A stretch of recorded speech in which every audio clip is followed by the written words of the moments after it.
injunctions to interfere. Well, this was a big one, wasn't it? This was a big decision.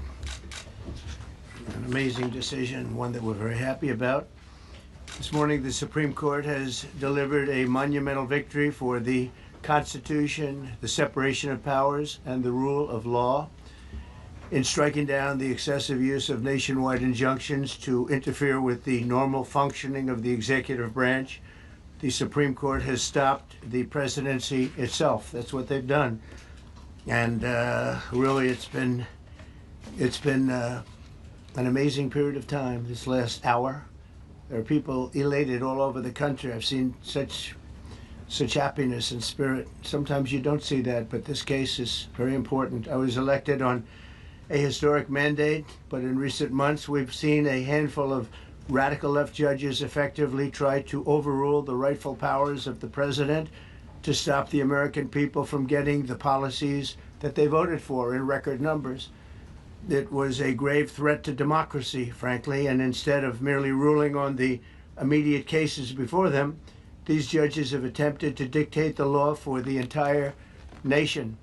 In practice, this meant that if any one of the nearly 700 federal judges disagreed with the policy of a duly elected president of the United States, he or she could block that policy from going into effect or at least delay it for many years, tie it up in the court system.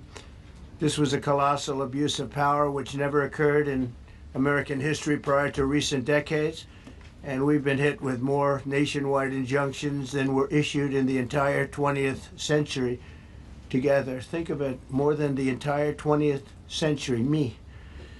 I'm grateful to the Supreme Court for stepping in and solving this very, very big and complex problem, and they've made it very simple.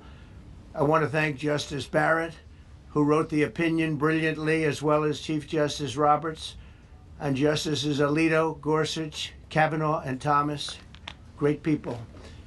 Thanks for this decision, and thanks to this decision, we can now promptly file to proceed with numerous policies that have been wrongly enjoined on a nationwide basis.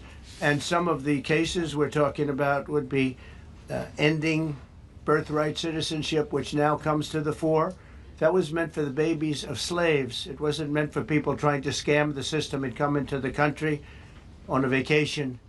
This was, in fact, it was the same date, the exact same date, the end of the Civil War. It was meant for the babies of slaves, and it's so clean and so obvious.